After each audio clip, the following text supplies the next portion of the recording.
అదే RTV app వార్తల్ని క్షణాల్లో చదివే అవకాశం ఉంటుంది. ఒక న్యూస్ పేపర్, ఒక టెలివిజన్ ఛానల్ మీ చేతుల్లో ఎప్పుడూ ఉంటాయి. Hi hello, welcome to RTV bull market. నేను మీ దీప్తి. మొత్తంగా చూసుకున్నట్లయితే స్టాక్ మార్కెట్ లాస్ట్ వీక్ లాభాల్లో నడిచిందని చెప్పుకోవచ్చు.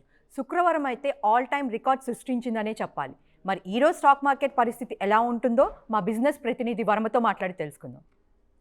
Good morning Varma. Good morning. మనం చూసుకున్నట్లయితే last week stock market performance చాలా బాగా పరుగులు తీసిందని చెప్పాలి. నిఫ్టీ కానీ సెన్సెక్స్ బాగా పరుగులు తీసింది. అసలు ఈ వారం ఎలా ఉండబోతుంది అంటారు? సేమ్ ట్రెండ్ కొనసాగుతుందంటారా? అవును దీప్తి, పోయిన వారంలో సెన్సెక్స్ నిఫ్టీ రెండు కూడా పరుగులు పెట్టాయి. అందులోనూ శుక్రవారం అయితే స్టాక్ మార్కెట్ రికార్డులు సృష్టించింది. యుఎస్ ఇన్ఫ్లేషన్, నిరుద్యోగ క్లైమ్స్ తగ్గడంతో పాలసీ సర్దుబాట్లకు టైం వచ్చిందని చెప్పేసి ఫెడ్ చైర్మన్ పావెల్ చేసిన ఒక ప్రకటన స్టాక్ మార్కెట్లో మన స్టాక్ మార్కెట్ ర్యాలీకి మంచి ఇది ఇచ్చింది, సపోర్ట్ ఇచ్చింది. సో ఏమైందంటే శుక్రవారం ఒక్కసారిగానే మన స్టాక్ మార్కెట్లు పరుగులు తీసాయి. గత వారం ఇండెక్స్లు చూసుకుంటే కనుక 1.5% పైగా ర్యాలీ చేశాయి. అలాగే విదేశీ ఇన్వెస్టర్లు కొనుగోళ్లు కూడా పెరిగినాయి. ఇంకా చిన్న మధ్య తరహా షేర్లకి కొనుగోలు మద్దతు కూడా పెరిగింది. సో సెన్సెక్స్ పోయిన వారం మొత్తం మీద 1280 పాయింట్లు, నిఫ్టీ 413 పాయింట్లు చొప్పున లాభపడ్డాయి. సో మరి ఈ వారం స్టాక్ మార్కెట్ ఎలా ఉండబోతుంది?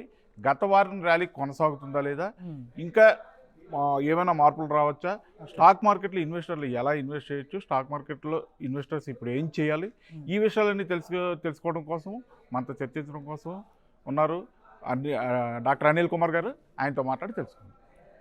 Good morning Anil Kumar garu. Good morning. Good morning Anil garu. Good morning Deepti గారు. అనిల్ గారు, లాస్ట్ వీక్ చూసుకుంటే కనుక స్టాక్ మార్కెట్లో భారీ పెరుగుదల కనిపించింది. శుక్రవారం ఒక్కరోజే భారీ ర్యాలీ కనిపించింది. శుక్రవారం రోజున ర్యాలీతో స్టాక్ మార్కెట్లో అందరూ ఇన్వెస్టర్స్ అందరూ కూడా మంచి అంటే ఫుల్ హ్యాపీ అన్నమాట. అటువంటి పరిస్థితుల్లో ఈ వారం ఎలా ఉండబోతుంది? అసలు శుక్రవారం రోజున ఏం జరిగింది? ఆ ఒక్కరోజు ర్యాలీ రావడానికి కారణం ఏంటి? కొద్దిగా అంటే వారం అంతా చూసుకుంటే ప్రతిరోజు కొంచెం పెరుగుతూ వచ్చిన స్టాక్ మార్కెట్ ఒక్కసారి శుక్రవారం వచ్చేటప్పటికి టాప్లోకి వెళ్ళడానికి కారణం ఏంటంటారు? Good morning.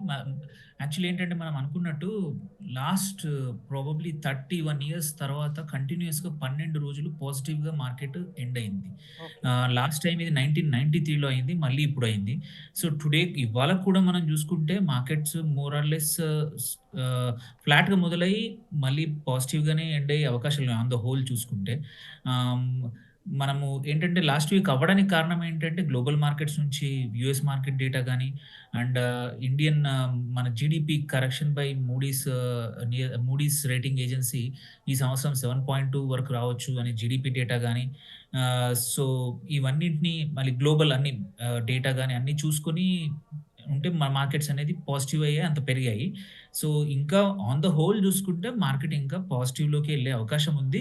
బట్ కొంచెం వొలటిలిటీ ఉంటుంది. మిడిల్ ఆఫ్ ద డే పక్కా వొలటిలిటీ ఉంటుంది ఈ వీక్ కూడా. అండ్ ఈ వీక్ వచ్చేసి ఎలా ఉండొచ్చు అంటే మోస్ట్ ప్రాబబ్లీ పాజిటివ్గానే ఎండ్ అవ్వచ్చు. బట్ అంత ఎక్కువగా సడన్గా అప్ సైడ్ ఉండకపోవచ్చు. అండ్ మీరు చెప్పినట్టు మనం చూసుకుంటే లాస్ట్ వీక్ వచ్చేసి foreign institutional investors last Friday రోజు నెట్ బయర్స్ వాళ్ళు 5,300 కోట్ల వరకు కొన్నారు. వెరాజ్ ఫస్ట్ టైం చాలా రోజుల తర్వాత మన Indian domestic institutional investors net sellers ఉండే 3,300-400 కోట్లు అమ్మేశారు. So it is after long time మనం ఇది చూసాము. అండ్ ఈ వీక్ కొన్ని చాలా మ్యాక్రో డేటా వస్తుంది యుఎస్ నుంచి కానీ మళ్ళీ ఇండియన్ మన జీడిపి డేటా కానీ వస్తుంది. వాటిని బట్టి మార్కెట్స్ మూవ్ అవ్వచ్చు. ఇవాళ US market closed, but already Asian markets పాజిటివ్లోనే mixed signals, but most of them are పాజిటివ్గానే ఉన్నాయి. సో మన మార్కెట్ కూడా పాజిటివ్గానే, నిఫ్టీ కూడా పాజిటివ్గా స్టార్ట్ అయింది కాబట్టి ఇవాళ పాజిటివ్గానే స్టార్ట్ అవ్వచ్చు. అంటే యాక్చువల్గా మొన్న శుక్రవారం ర్యాలీలో మన ఎఫ్ఐలు ఎవరైతే ఉన్నారో వాళ్ళు కూడా ఎక్కువగానే కొనుగోలు చేసినట్లుగా కనిపిస్తుంది. అలాగే స్మాల్ సెక్టారు, మిడ్ సెక్టారు కూడా కొంచెం బాగానే పెర్ఫార్మెన్స్ చేసినట్టు కనబడుతుందండి. ఈరోజు కూడా స్మాల్ అండ్ మిడ్ ఎలాగా పెర్ఫార్మ్ చేయొచ్చు అంటారు? యాక్చువల్లీ ఈ లాస్ట్ వీక్ చూసుకుంటే లార్జ్ క్యాప్ బాగా పర్ఫామ్ చేసింది, but mid and small cap అంత బాగా చేయలేదు. అండ్ యాక్చువల్లీ కొన్ని కేసులు డౌన్ అయింది. సో, వీ కెన్ సీ ఈ వీక్ కూడా మోర్ ఆర్ లెస్ అలాగే ఉండవచ్చు. జనరల్‌గా ఏంటంటే లార్జ్ క్యాప్ పెర్ఫార్మ్ చేసినప్పుడు కొంచెం మిడ్ అండ్ స్మాల్ క్యాప్‌ని ఇగ్నోర్ అవుతుంది. ఇన్వెస్టర్స్ ఇగ్నోర్ చేస్తారు. సో, సో ఇంకా మిడ్ అండ్ స్మాల్ క్యాప్‌లో ఇంకా కరెక్షన్ పాసిబిలిటీ అయితే ఉంది. ఆ ఇండెక్స్‌లో, ఆ స్టాక్స్‌లో, చాలా స్టాక్స్‌లో. కొన్ని రోజుల వరకి లార్జ్ క్యాప్ ర్యాలీ ఉండొచ్చు. సో, ఇలాంటి టైంలో కొంచెం మిడ్ అండ్ స్మాల్‌లో క్వాలిటీ స్టాక్స్ అంటే మంచి పర్ఫార్మెన్స్, అండర్‌లయింగ్ ఏదైనా స్ట్రెంగ్త్ ఉన్న స్టాక్స్‌లోనే ఎంటర్ అవ్వాలి. ఆహ్, ఎందుకంటే ఆహ్, మిడ్ క్యాప్‌లో కానీ అండ్ స్మాల్ క్యాప్‌లో ఇట్ కెన్ బి రూత్‌లెస్. అంటే ఒక్కోసారి స్టాక్ 30%, 40% కూడా తగ్గొచ్చు. బికాజ్ వోలటిలిటీ అనేది చాలా హై ఉంటది స్మాల్ అండ్ మిడ్ క్యాప్స్‌లో. సో, అందుకోసం ఇది కాషియస్‌గా ఉండే వీకు ఇది both mid and small cap ఇండెక్స్‌కి అండ్ ఆ స్టాక్స్‌లో ట్రేడ్ చేసే వాళ్ళకి. మరి అనిల్ గారు, మొన్న చూసుకున్నట్లయితే చాలా సెక్టార్స్‌లో పర్ఫార్మెన్స్ లాభాల్లో నడిచిందని చెప్పుకోవచ్చు. మరి ఈరోజు ఏ సెక్టార్‌లో పర్ఫార్మెన్స్ బావుంటుందంటారు? మనం లాస్ట్ వీక్ మనం చూసుకుంటే నిఫ్టీ లో చూసుకుంటే ఐటీ సెక్టర్ ఒకటి 4.13% పెరిగింది. రియాల్టీ కూడా 3.47% పెరిగింది. అండ్ ఫార్మా 3 పాయింట్ ప్లస్ పెరిగింది. ఈ వీక్ కూడా మనము more or less Nifty, IT, realty and pharma ఎలాగూ కంటిన్యూ అవుతాయి. దాంతో పాటు టూ వీలర్స్ ఆటోలో two wheelers segment can do well. మనము చూసుకుంటే అదే కార్ సెగ్మెంట్ కొంచెం డేటా టాటా మోటార్స్ కానీ, మారుతి గాని ఎవరైతే డేటా ఇచ్చారో లాస్ట్ మంత్ సేల్స్ డేటా అవి నెగెటివ్‌గా ఉంది. బట్ వేరాజ్ టూ వీలర్ ఆటో సెగ్మెంట్ మాత్రం చాలా పాజిటివ్‌గా ఉంది. వేరాజ్ ఇది బజాజ్ ఆటో గాని, హీరో మోటోకర్ప్ కానీ అండ్ ఆల్సో టీవీఎస్ మోటార్స్ కూడా. So, I see two wheeler segment doing good ఈ వీక్‌లో ఉంది. ఓకే. మరి ఈరోజు ఏ కంపెనీలో ఇన్వెస్ట్ చేస్తే మంచిదంటారు? నేను చెప్పిన ఇప్పుడు థీమ్‌కి తగ్గట్టు అంటే రియల్ ఎస్టేట్, ఐటీ అండ్ ఫార్మాకి తగ్గట్టు చూసుకుంటే కొన్ని స్టాక్స్. ఫార్మాలో జైడస్ ఒకటి బాగుందండి. Zydus life we can enter there. And also SBI bank ఒకటి. మళ్ళీ విప్రో ఒకటి ఐటీలో. బజాజ్ ఆటో నేను చెప్పినట్టు Bajaj auto, Hero MotoCorp and TVS are good. Trade చేయాలంటే ఈ week is a good time to enter and trade. అలాగే మనం చూసుకుంటే ఇంకా కొన్ని స్టాక్ చూసుకుంటే మనం లూపిన్ ఫార్మా ఒకటి ఫార్మాలో. అండ్ మన ఫినాన్స్‌లో బజాజ్ ఫైనాన్స్ మళ్ళీ seems to be doing good. So, Bajaj finance is one stock where మనం ఎంటర్ అవ్వచ్చు. ఇంకొకటి ఐటీలోనే బిర్లా సాఫ్ట్ ఒకటి, మళ్ళీ భారతి హెక్సాకామ్ ఒకటి అండ్ ఇంకొకటి మనం లాస్ట్ వీక్ చూస్తే ఇంకోటి ఏం జరిగిందంటే సెంట్రల్ గవర్నమెంట్ వచ్చేసి షుగర్ స్టాక్స్‌లో షుగర్‌లో కావాలంటే ఇథనాల్ ప్రొడక్షన్‌కి అలో చేసింది షుగర్ కంపెనీస్‌కి, which is a very good sign అనమాట. లిమిట్స్ తీసేసింది. దీనివల్ల sugar stocks are doing good. Dalmia Bharat కానీ, మళ్ళీ ద్వారకేష్ షుగర్ గానీ, అండ్ రేణుకా షుగర్ గానీ, దీస్ ఆర్ గుడ్. ఈ వీక్‌లో good time to enter and short టర్మ్‌లో they are very good possibility that they give very good returns అండి. అనిల్ గారు, మనం ఇందాక మీరు చెప్పినట్లుగా చూస్తే కనుక ఐటీ సెక్టార్లో 4.5% వరకు రైజ్ కనబడుతుంది. అది ఏ కారణం వలన అంత రైజ్ వచ్చి ఉండొచ్చు అంటారు? అంటే పావెల్ reasons చేసిన అండి. ప్రకటనే కారణం అంటారా, లేకపోతే వేరే ఏమైనా ఉన్నాయంటారా? 2 రీజన్స్ ఉన్నాయి దానికి. ఒకటి US IT most of the time యూఎస్‌లో స్టాక్స్ బాగా పెర్ఫార్మ్ చేశాయనుకోండి. టాప్ యూఎస్ ఐటీ కంపెనీస్ మనం కూడా బాగా పెర్ఫార్మ్ అంటే దట్ ఈస్ వన్ రీజన్. అది లాస్ట్ వీక్ చూస్తే యూఎస్‌లో కూడా IT companies have done well and US markets have done well కాబట్టి IT companies are doing. Then ఇంకొకటి ఏంటంటే డాలర్ ప్రైస్ ఫ్లక్చుయేషన్స్. సో, ఇప్పటికైతే ఆ ఫ్లక్చుయేషన్స్ మన ఎక్స్‌పోర్ట్స్‌ని మంచిగా అంటే they become cheaper. So, exports become attractive అనమాట. సో, అందుకోసమే మన సర్వీస్ ఎక్స్‌పోర్ట్స్ బెటర్‌గా ఉండే అవకాశం ఉంది ఐటీ మన డాలర్ ప్రైస్ ఫ్లక్చుయేషన్స్‌తో. సో, ఈ 2 రీజన్స్ వల్ల వి హావ్ సీన్ అంటే లాస్ట్ వీక్ చూసాము. అండ్ ఆల్సో చాలా మంత్స్ నుంచి ఐటీ అంత బాగా పర్ఫార్మెన్స్ అంటే ఈ ర్యాలీలో పార్టిసిపేట్ చేయలేదు. It is the time for IT sector to participate అండి. అనిల్ గారు, మార్కెట్ ర్యాలీ ఉంటుంది అని అనిపిస్తున్న ఈ టైంలో చిన్న ఇన్వెస్టర్స్ ఎలా వ్యవహరించాల్సి ఉంటుందంటారు? అలాగే ఏమన్నా ప్రాఫిట్ బుక్ చేసుకోవడం కానీ అటువంటి పనులు ఏమైనా చేయొచ్చు అంటారా? యెస్. యాక్చువల్లీ ఈ టైంలోనే కాషియస్‌గా ఉండాలి. ఎందుకంటే స్మాల్ అండ్ మిడ్ క్యాప్‌కి ఎస్పెషల్లీ స్మాల్ క్యాప్ లో చాలా స్టాక్స్ చాలా హీటెడ్ అంటే వాల్యుయేషన్స్ చాలా అన్‌రీజనబుల్ ఉన్నాయి. ఆహ్, మా మార్కెట్స్ అనుకున్న దానికన్నా అంటే వాటి ఫండమెంటల్స్ కన్నా ప్రైస్ చాలా ఎక్కువగా ఉంది. సో, ఇది అమ్మాల్సిన time, especially stocks which are not, అంటే మీకు అంతగా ఎక్కువ నాలెడ్జ్ లేకపోతే వై ఒక స్టాక్ ఒక షేర్ ఎన్ని రోజుల నుంచి పెరుగుతుంది, బట్ మీకు రీజన్ తెలియకపోతే this is good time to exit. And also ఏవైతే లైఫ్ టైం హై దగ్గర ఉన్నాయి కూడా కొంచెం మీ పోర్ట్ఫోలియోని ట్రిమ్ చేసుకొని కొంచెం ప్రాఫిట్ బుక్ చేసుకోవడం బెటర్ స్మాల్ అండ్ మిడ్ క్యాప్లో ఉంది. అంటే ఈ స్మాల్ క్యాప్ ఏవైతే ఉన్నాయో అవి ఏం పెరిగే ఛాన్సెస్ అయితే లేవంటారా ఫ్యూచర్లో?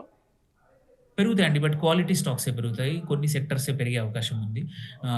సో యూజువలీ ఈ టైంలో ఏమవుద్దంటే మార్కెట్ మన ఇప్పుడు లార్జ్ క్యాప్స్ వేరే పర్ఫామ్ చేస్తున్నప్పుడు ఇగ్నోరెన్స్ వల్ల కొంచెం స్టాక్స్ కొన్ని విచ్ ఆర్ నాట్ ఫేవరబుల్ అవి పడిపోయే అవకాశాలు ఉన్నాయి. సో ఈ టైంలో బెటర్ ఏంటంటే మంచి క్వాలిటీ స్మాల్ క్యాప్లోనే ఎంటర్ అవ్వాలి. So better good time to exit in some of the చాలా రోజుల నుంచి మూమెంటం లేని స్టాక్స్ ఒకటి, అండ్ చాలా లైఫ్ టైం హై ఉన్న దగ్గర స్మాల్ క్యాప్స్ కూడా it's good time to enter. Okay Anil గారు, అయితే ఈ వారం స్టాక్ మార్కెట్ ర్యాలీ కొనసాగాలని కోరుకుందాం. అయితే మన వ్యూయర్స్ కోసం ఏమైనా మంచి మల్టీ బ్యాగర్ స్టాక్స్ ఏమైనా చెప్పగలుగుతారు ఈరోజు? మల్టీ బ్యాగర్ కన్నా ఫస్ట్ ఏంటంటే ఇప్పుడు sugar stocks are doing good. Most of the sugar stocks అన్ని స్మాల్ క్యాప్ స్టాక్సే, 1-2 మిడ్ క్యాప్ తప్పించి. సో ఇట్స్ షుగర్ స్టాక్స్లో ఎంటర్ అవ్వడం బెటర్ ఇప్పుడు. దాల్మియా భారత్ కానీ, నేను చెప్పినట్టు మళ్ళీ బలరామ్ చీనీ కానీ, మళ్ళీ ఈ 2-3 షుగర్ స్టాక్స్ ఉన్నాయి, రేణుకా షుగర్స్, ఇవన్నీ గుడ్ టైం టు ఎంటర్ అండి. థ్యాంక్స్ అనిల్ గారు, మంచి విషయాలు చెప్పారు. స్టాక్ మార్కెట్లో ప్రస్తుతం ఉన్న ర్యాలీ టైంలో ఎలా వ్యవహరించాలి అనే విషయాన్ని చాలా విపులంగా వివరించారు. Thank you very much. Thank you అండి. థ్యాంక్ యూ అనిల్ గారు. థ్యాంక్ యూ అండి. అదండి విషయం. గత వారం ర్యాలీ ఈ వారం కూడా కొనసాగే పరిస్థితి ఉందని అనిల్ కుమార్ గారు చెప్తున్నారు. అయితే ఇక్కడ స్టాక్ మార్కెట్ గురించి చెప్పిన విషయాలు ప్రాథమిక అవగాహన కోసం మాత్రమే చెప్తున్నాం. ఎటువంటి స్టాక్స్ కొనమని లేదా అమ్మమని ఆర్టీవీ అయితే సూచించడం లేదు. స్టాక్ మార్కెట్ ట్రేడింగ్ హై రిస్క్తో ఉంటుంది. షేర్లలో ఇన్వెస్ట్ చేసేటప్పుడు మీ పోర్ట్ఫోలియోని అనుసరించి మీ ఫైనాన్షియల్ అడ్వైజర్ సలహాలు తీసుకుని ముందుకు వెళ్ళమని ఆర్టీవీ సూచిస్తుంది. స్టాక్ మార్కెట్ విశేషాలు చూసేసాం కదా, ఇప్పుడు బులియన్ మార్కెట్ అంటే అదేనండి. మన గోల్డ్ ప్రైజెస్ ఎలా ఉన్నాయో వర్మతో మాట్లాడి తెలుసుకుందాం. వర్మ గారు, గత 2 రోజుల నుంచి చూసుకున్నట్లయితే గోల్డ్ మార్కెట్స్ కొంచెం తగ్గాయని చెప్పుకోవచ్చు. మరి ఈరోజు అదే ట్రెండ్ కొనసాగుతుందంటారా? అసలు ఎలా ఉంటుందంటారు పరిస్థితి? అవును దీప్తి, బంగారం రేట్లు అయితే 2 రోజులు తగ్గినాయి. తగ్గడం అంటే భారీగా ఏం తగ్గలేదు, కొద్దిగా తగ్గుతూ వచ్చింది 2 రోజులు వరుసగా. అలాగే లాస్ట్ వీక్ చూసుకుంటే ఓవరాల్గా చూసుకుంటే కొంచెం పెరిగింది, కానీ అది కూడా పెద్ద ఎక్కువ అని చెప్పుకోవాల్సిన లేదు. అంటే ఇంటర్నేషనల్గా గోల్డ్ రేట్స్ గత 2 రోజుల్లోనూ కొంచెం తక్కువగా ట్రేడ్ అవుతున్నాయి. సో అదే మన ఇండియన్ మార్కెట్ మీద కూడా ఎఫెక్ట్ చూపిస్తుంది. అందువల్ల ఏంటంటే గోల్డ్ రేట్స్ కొంచెం తగ్గినాయి.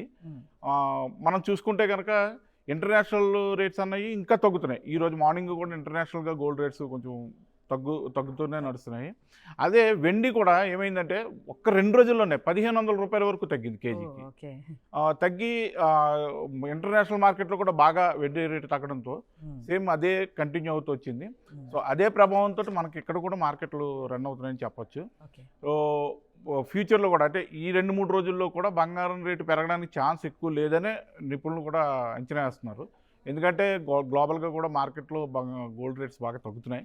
సో ఆ తగ్గుతున్న దానికి అనుగుణంగానే మన దగ్గర కూడా తగ్గే ఛాన్సెస్ అయితే ఉన్నాయి, లేదంటే స్టేబుల్గా ఉండే ఛాన్సెస్ ఉన్నాయి, కానీ పెరిగే ఛాన్సెస్ అయితే తక్కువ అని చెప్తున్నారు. సరే చూడాలి, గ్లోబల్ మార్కెట్స్ మీద డిపెండ్ అయ్యి ఉన్న ఇది కాబట్టి మార్కెట్ ఎలా ఉంటుంది. మరి ఈరోజు ఢిల్లీలో కానీ హైదరాబాద్లో కానీ అసలు గోల్డ్ రేట్స్ ఎలా ఉన్నాయి అంటారు?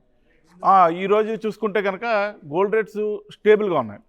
అంటే నిన్న ఎక్కడైతే క్లోజ్ అయినాయో మొన్న శనివారం రోజుని అదే రేట్స్ ఈరోజు కూడా మార్కెట్ స్టార్టింగ్లో ఉన్నాయి. సేమ్ నిలకడగానే గోల్డ్ వెండి కూడా ట్రేడ్ అవుతున్నాయి. హైదరాబాద్లో చూసుకుంటే కనుక 22 క్యారెట్ల 10 గ్రాముల బంగారం 66,950 రూపాయలు ఉంది. అలాగే 24 క్యారెట్ల 10 గ్రాముల బంగారం 73,040 రూపాయలుగా ఉంది. ఢిల్లీలో 22 క్యారెట్ల 10 గ్రాముల బంగారం 67,150 రూపాయలుగా ఉంది. ఢిల్లీలో 24 క్యారెట్ల బంగారం 10 గ్రాములకు 73,250 రూపాయలుగా ట్రేడ్ అవుతుంది. ఇక హైదరాబాద్లో వస్తే వెండి ఎటువంటి మార్పులు లేకుండా కేజీకి 92,000 రూపాయల వద్ద ట్రేడ్ అవుతుంది. అలాగే ఢిల్లీలో వెండి కేజీకి 87,000 రూపాయల దగ్గర స్థిరంగా ఉంది. ఈరోజు మార్కెట్లో మాత్రం ప్రారంభమయ్యే టైంకి మార్కెట్లో బంగారం వెండి రేట్లు స్థిరంగా ఉన్నాయి. అయితే ఈరోజు సాయంత్రం లోపల గ్లోబల్ మార్కెట్లో వచ్చే చేంజెస్ కానీ, స్థానికంగా వచ్చే చేంజెస్ కానీ, లేదంటే డిమాండ్ కానీ, ఇవన్నీ కూడా గోల్డ్ మార్కెట్ మీద ప్రభావం చూపిస్తాయి. సో గోల్డ్ అనేది ఎప్పటికప్పుడు రేట్లు మారుతూ ఉంటాయి కాబట్టి మీరు ఒకవేళ బంగారం వెండి కొనుక్కోవాలనుకుంటే కనుక మార్కెట్లో 2-3 చోట్ల రేట్లను కంపేర్ చేసుకుని మీకు అనువైన రేటు ఉన్న దగ్గర కొనుక్కోవాలని ఆర్టీవీ సూచిస్తుంది. Thank you Varma, thanks for your information. So చూసారు కదండి, ఇది ఈరోజు మన మార్కెట్ అప్డేట్స్. తిరిగి మళ్ళీ రేపు కలుద్దాం. అంతవరకు కీప్ వాచింగ్ ఆర్టీవీ. మరిన్ని వీడియోస్ కోసం ఛానల్ ని సబ్స్క్రైబ్ చేయండి. లేటెస్ట్ అప్డేట్స్ కోసం వాట్సాప్ ఛానల్ ని ఫాలో చేయండి. అండ్ లింక్ డిస్క్రిప్షన్ లో ఉంది.